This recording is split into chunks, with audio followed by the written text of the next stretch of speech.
안녕하십니까 믿음의 형제자매 여러분. 저는 오늘 이 시간에 안식일 교단 교리의 오류들이라는 제목으로 첫 번째 시간으로서 1844년 10월 22일 이론에 대해서 여러분께 말씀을 드리고자 합니다. 윌리엄 밀러는 두 번의 대실망을 경험하였습니다. 첫 번째 대실망이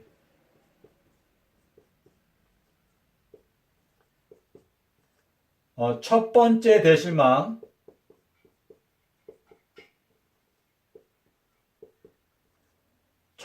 대실망은 1844년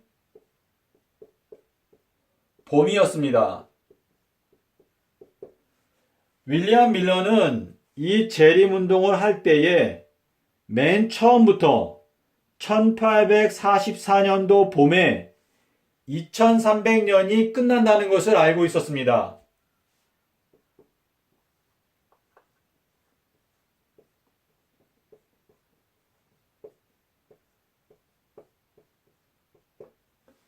그런데 이 1844년도 봄에 예수님이 재림하실 것이라고 생각을 하고 재림운동을 하였는데요. 이 1844년도 봄이 나온 이유는 여러분께서 에스라 7장 9절, 13절, 23절에 보시면요. 에스라가 기원전 457년 니산월, 요거는 아비벌이죠. 니산월 1일날 예루살렘을 향하여 출발을 하였기 때문에 이 날짜를 근거로 해서 여기에 요 니산월 1일은 요거는 봄입니다. 봄. 날짜로 하면은 3월 21일인데요. 이 날짜에다가 2300년을 더했을 때 역시 1844년 3월 21일 3월 21일이 나옵니다. 그리하여 윌리엄 밀러는 1844년도 봄, 윌리엄 밀러는 정확한 날짜는 잘 알지를 못했습니다. 왜냐하면 이 미국에서는 이 당시에 통신수단이나 정보가 부족했기 때문에 1844년도 3월이나 4월 달에 이 아비벌 1일이 끝난다는 것을 생각하고 있었기 때문에 이 봄에 예수님께서 재림하실 것으로 생각을 하였습니다. 그런데 이 봄에 예수님께서 오시지 않았을 때 재림의 날짜를 다시 또 정하게 되었습니다. 그래서 두 번째 실망은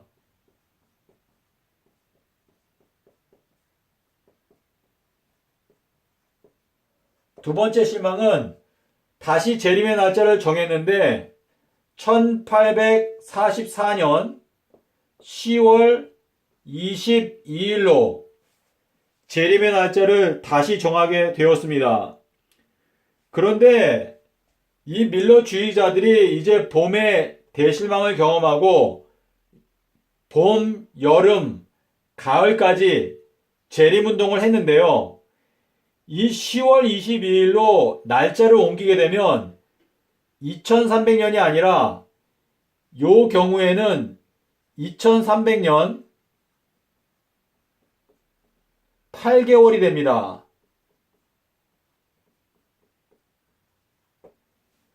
그래서 이 8개월이 더 늘어나는 요 기간을 없애버리기 위해서 이 기산점을 옮겼습니다. 변경했습니다. 변경할 때 어떻게 변경했는가 하면 기원전 457년 가을부터 2300년을 더하면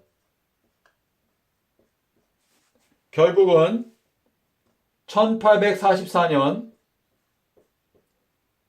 10월 22일이 나온다고 해석을 하면서 재림운동을 하였습니다.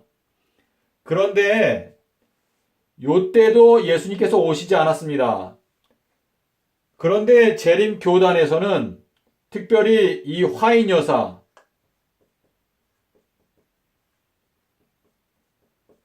여사가 이 당시에 17살이었습니다.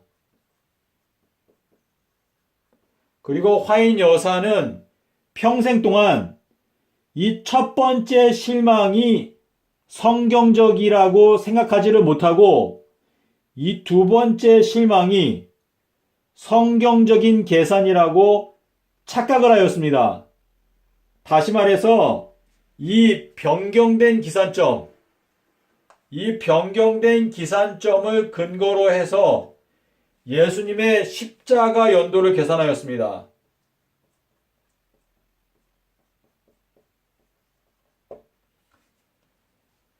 자, 여러분, 여기 첫 번째 대실망, 다시 말해서 요 내용이 성경적입니다. 이 변경된 것은 비성서적입니다. 비성서적.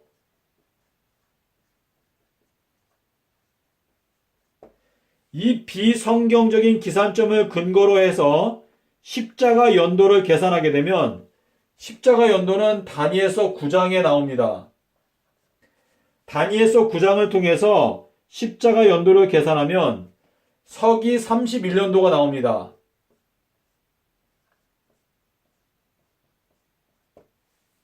그런데 이 서기 31년도에는 6월절이 월요일입니다.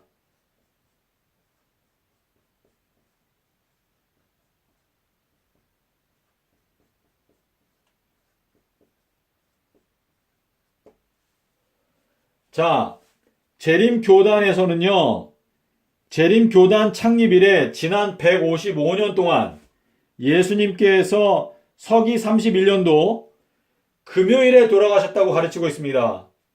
그런데 사실상 서기 31년도에는 6월절 양 잡는 날이 금요일이 아니라 월요일입니다.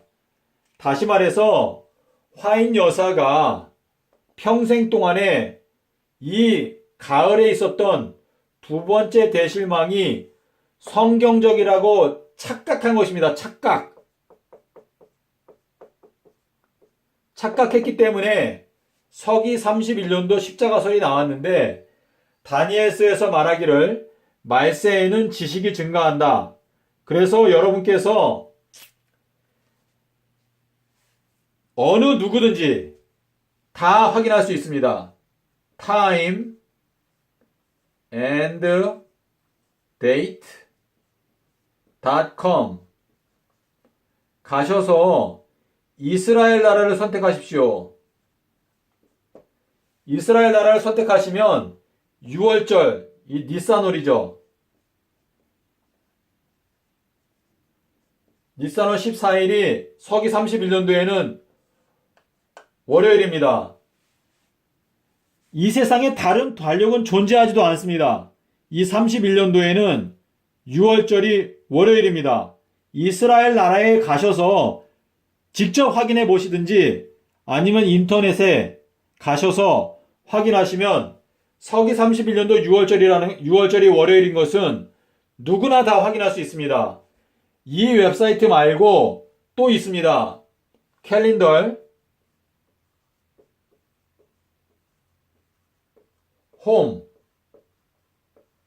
home.com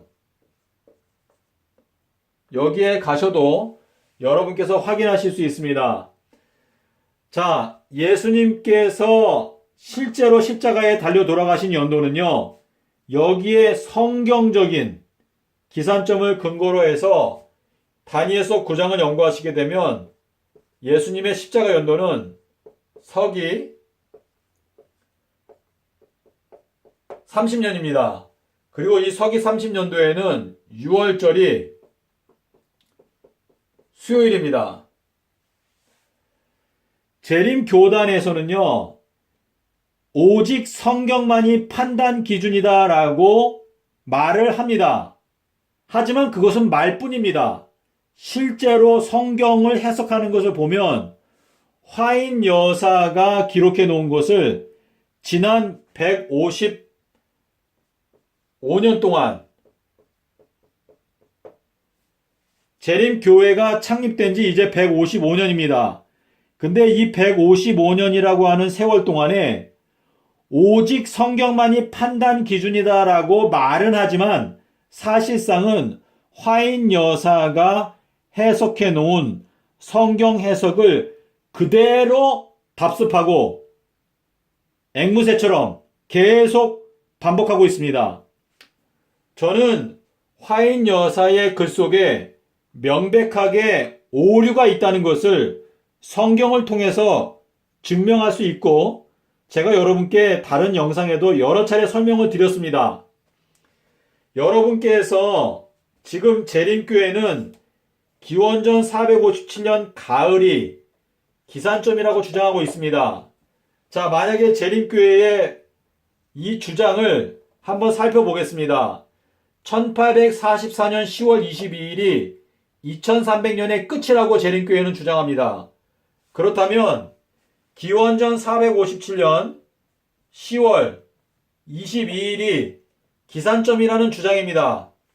그런데 이 기원전 457년 가을 10월 22일은 이때는 왕 8년입니다. 왕 8년. 하지만 여러분께서 에스라 7장 7절, 9절, 13절, 23절을 보시면은요, 아닥사스다 왕이 명령을 내린 때는 왕 7년이라고 말합니다. 요 때가 왕 8년이라는 것을 여러분께서 확인하기 위해서는 느헤미야 1장 1절, 2장 1절을 보시기를 바랍니다. 그러면 이 10월 22일은 유대력으로 8월 달에 해당됩니다. 8월. 유대력으로. 이 유대력으로 이 8월 달은 아닥사스다 왕의 통치가 바뀌어지는 가장 여러분께서 느헤미야 1장 1절과 2장 1절을 보시면은요, 이 10월 22일은 아닥사스다 왕 7년이 아니라 8년이라고 하는 것을 여러분께서 살펴보시고 이해할 수 있습니다. 제가 말을 제가 정확하게 잘 못하겠는데요. 여러분께서 이 느헤미야 1장 1절, 2장 1절을 보시면은요, 이해하실 수 있습니다. 느헤미야 1장 1절에서 기슬르월이 나옵니다. 기슬르. 여기에는 니산월이 나옵니다. 그리고 에스라 7장 9절 7절에 보시면은 여기에는 1월이 나오고 5월이 나옵니다. 1월달 5월달이 같은 통치년입니다. 기슬르월부터 그 다음에 니산월까지 같은 통치년입니다. 그런데 재림교단에서는 10월 22일이 2300년의 끝이라고 주장하기 때문에 기원전 457년 10월 22일이 기산점이라는 주장을 하는 것입니다. 그러나 이 10월 22일은 유대력으로 8월달입니다. 그렇기 때문에 이 8월달은 왕 7년이 아니고 왕 8년이 될 수밖에 없다는 것을 여러분께서 어느 정도 충분히 이해하실 수 있습니다. 믿음의 형제자매 여러분, 저희가 진리의 말씀을 살필 때 우리가 갖고 있는 기존의 입장을 고수할 목적으로 성경을 연구할 것이 아니라 성경 자체가 말하는 것이 무엇인가, 그 내용을 있는 그대로 하나님의 뜻을 알고자, 있는 그대로의 뜻을 알고자 성경을 연구해야 할 것입니다. 저는 이제 영상을 마치면서 여러분께 명백하게 말씀드릴 수 있습니다. 1844년 10월 22일 이것은 2300년이 아니고 2300년 8개월 입니다. 그러므로 이것은 비성경적인 거짓된 가르침이고 이 거짓된 가르침 때문에 재림교회 안에 들어온 것이 바로 서기 31년도 십자가설입니다. 하지만 서기 31년도에는 6월절이 월요일입니다. 그러므로 31년도에는 예수님께서 십자가에 달려 돌아가실 수 없는 불가능한 해라는 것을 저희들이 깨닫게 되는 것입니다. 재림교회 지도자들은 이 문제를 있는 그대로 직시하고 겸허한 마음으로 오직 성경만이 판단 기준이다라고 하는 이 원칙을 저희가 지키면서 에스라서를 보잖아요. 금방 알 수 있습니다. 제가 지금 드린 설명 외에도 이제 앞으로 시간을 두고 제가 좀 더 자세하게 왜 재림교회가 거짓된 교리를 가르치게 되었는지 그 경위와 성경적으로 예수님께서 왜 수요일날 돌아가시고 일요일날 부활을 하셨는지 제가 설명을 드리도록 노력을 하겠습니다. 감사합니다.